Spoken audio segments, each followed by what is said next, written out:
दोस्तों आज हम बात कर रहे हैं 905 नंबर सब्जेक्ट की, जिसका नाम है प्रोफिशिएंसी इन इंग्लिश। तो इस क्वेश्चन पेपर के जो महत्वपूर्ण प्रश्न हैं उसको हम देखेंगे। इससे पहले आपके 901, 902, 903, 904 तक के क्वेश्चंस करवा दिए गए हैं। पहला क्वेश्चन पूछा गया है, English language is dash in nature. मतलब इंग्लिश लैंग्वेज का नेचर कैसा होता है। तो यहाँ पे ऑप्शंस दिए गए हैं, फ्लेक्सिबल है, कंक्रीट है, ईजी है और हिट्रोजीनियस है। तो इसमें से बेस्ट ऑप्शन आपको चूज़ करना है। तो इसका सही आंसर हो जाएगा हिट्रोजीनियस।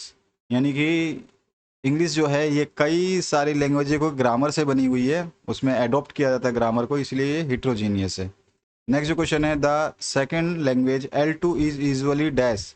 तो ये जो सेकंड लैंग्वेज है वो क्या होती है, पढ़ाई जाती है तो टॉट हो जाएगा इसमें। Taught is the right option. उसके बाद जो नेक्स्ट क्वेश्चन है, इसमें पूछा गया है, speaking is a dash skill. जो हम स्पीकिंग करते हैं वो कैसी स्किल होती है, तो ये प्रोडक्टिव स्किल होती है, इसको एक्सप्रेसिव स्किल भी कहा जाता है। नेक्स्ट जो क्वेश्चन है, इसमें पूछा गया आपसे, reading is an dash skill. तो रीडिंग जो है ये कैसी स्किल है, तो रीडिंग जो है ये पैसिव स्किल होती है। नेक्स्ट जो क्वेश्चन है, इसमें पूछा गया है, a person who speaks more than two language is called. दो से अधिक भाषाओं को बोलने वाला व्यक्ति क्या कहलाता है, तो उसको हम बोलते हैं मल्टीलिंगुअल। ठीक है, दो से अधिक, अगर दो ही लैंग्वेज बोलता है तो बाइलिंगुअल, और दो से अधिक बोलता है तो उसे हम बोलते हैं मल्टीलिंगुअल। नेक्स्ट जो क्वेश्चन है, इसमें पूछा गया है, the number of diphthongs in English sound is. तो जो नंबर ऑफ डिप्थोंग्स होते हैं इंग्लिश साउंड में वो टोटल होते हैं 8, लेकिन आपके एमपी बोर्ड में कभी कभी ऑप्शन में 9 देता है। तो अगर 9 ऑप्शन मिलेगा तो 9 सही होगा, 8 ऑप्शन मिलेगा तो 8 सही होगा। नेक्स्ट क्वेश्चन है, words that have the same spelling but different meanings और कॉल्ड। यानी वो वर्ड्स जिनका स्पेलिंग तो सेम होता है लेकिन मीनिंग अलग अलग होती है, तो वो वर्ड्स क्या कहलाते हैं, तो उसको बोलते हैं होमोग्राफ्स। उसके बाद जो नेक्स्ट क्वेश्चन है, इसमें पूछा गया, which of the following is not a pedagogical tool. तो आपको ऑप्शंस दिए गए, रोल प्लेइंग, स्टोरी टेलिंग और फिजिकल ऑब्जेक्ट्स। इसमें से कौन सा जो है वो पेडागोजिकल टूल नहीं है, तो हमारा आंसर हो जाएगा, इसमें जो पेडागोजिकल टूल नहीं है वो है आपका फिजिकल ऑब्जेक्ट। फिजिकल ऑब्जेक्ट जो है पेडागोजिकल टूल्स में शामिल नहीं होते हैं। पेडागोजिकल टूल्स में जो है रोल प्ले आता है, स्टोरी टेलिंग भी आती है, लेकिन फिजिकल ऑब्जेक्ट्स जो इसमें शामिल नहीं होते हैं।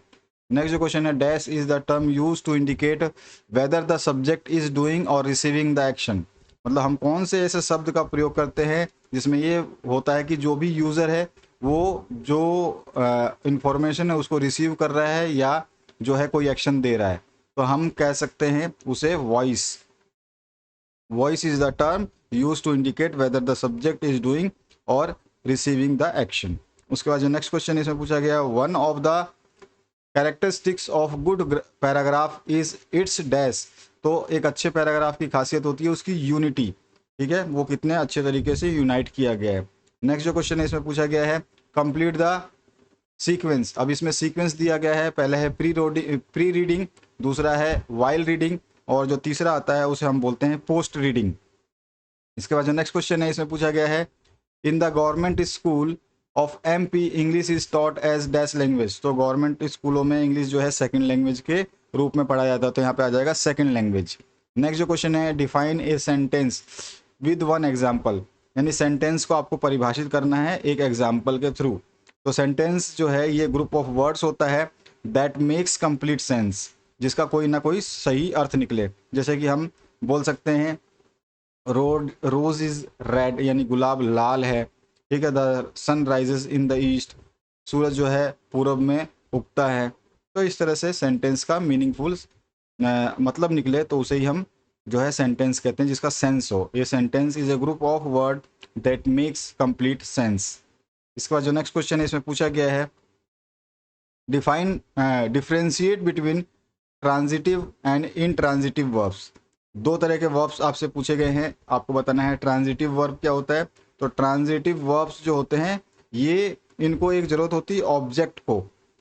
ऑब्जेक्ट अगर रहेगा तभी जाके ये ट्रांजिटिव वर्ब जो है बन पाएंगे। ऑब्जेक्ट में जैसे कि ही है, शी है, ये आ जाता है, he is reading the book और सी इज़ रीडिंग ए बुक। तो इसमें ही और शी जो है ये क्या है, ये आपका ऑब्जेक्ट है। इसके बाद में नेक्स्ट जो क्वेश्चन है, ऑब्जेक्ट जो है इसमें आपका ही और सी नहीं आएगा, बल्कि क्योंकि यहाँ पे ट्रांजिटिव है तो ऑब्जेक्ट जो है बुक हो गया। ठीक है, बुक जो है वो he is reading a book और सी इज रीडिंग ए बुक, वो बुक जो है वो ऑब्जेक्ट है। और इन ट्रांजिटिव वर्ड्स में जो है ऑब्जेक्ट की जरूरत नहीं पड़ती है। जैसे मैंने बोल दिया कि तुम सो रहे हो तो ही इज स्लीपिंग, तो वो सो रहा है, सोना कोई ऑब्जेक्ट नहीं है। ठीक है, तो ये है आपका ट्रांजिटिव, इन ट्रांजिटिव। इसके बाद जो नेक्स्ट क्वेश्चन है इसमें पूछा गया है आपसे, what are homophones, give two examples.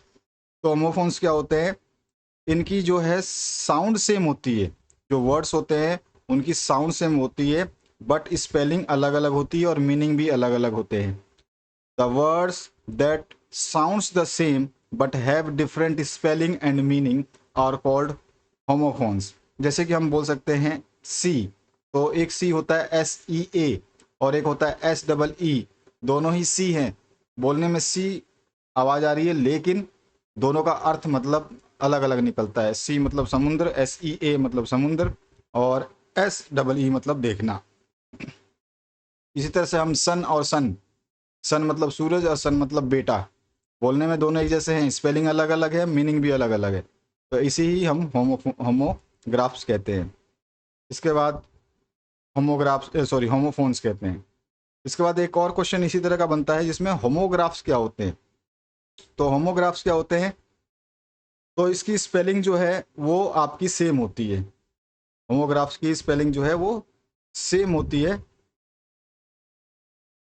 लेकिन मतलब अलग अलग निकलता है। इनकी स्पेलिंग क्या होती है, सेम होती है। होमोग्राफ्स की स्पेलिंग सेम होती है, होमोफोन्स की स्पेलिंग अलग अलग होती है, लेकिन उनकी साउंड एक जैसी होती है। लेकिन होमोग्राफ्स में स्पेलिंग जो है सेम होती है, लेकिन मीनिंग अलग अलग हो जाता है। ठीक है, इसमें आप जो है एग्जांपल दे सकते हो, लीड, लीड जो होता है मतलब किसी को गाइड करना है कि उसको एक लीड दो। और एक होता है लीड, जो कि हम बोल सकते हैं जिसको लेड भी बोला जाता है। लेड मतलब एक मेटल होता है, जिसको लेड को हम शीशा बोलते हैं हिंदी में। तो दोनों की स्पेलिंग LEAD होती है। नेक्स्ट जो क्वेश्चन है इसमें पूछा गया है, what are antonyms, give an example of a pair. तो एंटोनियम का आपको एक पेयर का एग्जांपल, जोड़े का एग्जांपल देना है। तो एंटोनियम का मतलब होता है opposite in meaning to each other, यानी कि कोई भी वर्ड है जिसका मीनिंग जो है अपोजिट रहेगा एक दूसरे के खिलाफ। अगर हम एग्जांपल दें तो हॉट और कोल्ड, फास्ट और स्लो, ठीक है, डे एंड नाइट, इस तरह के जो वर्ड्स होते हैं जो आपस में अपोजिट हों उसे एंटोनियम्स कहा जाता है। नेक्स्ट जो क्वेश्चन है, what is public announcement and why it is important in language learning. Public announcement क्या होता है, ये फॉर्मल स्टेटमेंट होता है जो कि लोगों को इन्फॉर्मेशन देने के लिए, जो बड़ी ग्रुप होती है उसके लिए होता है, पब्लिक के लिए होता है, बहुत बड़े ग्रुप के लिए जो एक इन्फॉर्मेशन देने के लिए एक स्टेटमेंट होता है। और ये इम्पोर्टेंट होता है जो दूसरे को लर्निंग करने के लिए और स्पीकिंग करने के लिए, इंफॉर्मेशन देने के लिए जो है आवश्यक है। इसके बाद जो नेक्स्ट क्वेश्चन इसमें पूछा गया है, what do you mean bye discourse in context of language. Language के कॉन्टेक्स्ट में डिस्कोर्स क्या होता है, तो डिस्कोर्स जो होता है वो कंटिन्यूअस स्ट्रेच ऑफ लैंग्वेज, यानी आप स्पोक कर रहे हो या रिटर्न कर रहे हो, दोनों ही कंडीशन में जो सेंटेंस है वो आपका स्ट्रेच हो जाता है, यानी इसको खींचा जाता है। जैसे लार्जर मीनिंग हो जाएगा, लार्जर सेंटेंस हो जाएगा, उसी को बोलते हैं डिस्कोर्स। इसके बाद जो नेक्स्ट क्वेश्चन है इसमें पूछा गया है, mention any 2 common defects in students handwriting. Handwriting में कौन कौन से डिफेक्ट हो सकते हैं, तो भाई इम्प्रॉपर स्पेस हो सकता है वर्ड्स के बीच में, और इनकरेक्ट स्लांटिंग हो सकती है, मतलब जो लिख रहा है वो कभी लेफ्ट साइड में झुका के लिख रहा है, कभी राइट साइड में वर्ड्स को झुका देता है, तो इस तरह का मिस्टेक देखने को मिलती है हैंड राइटिंग में।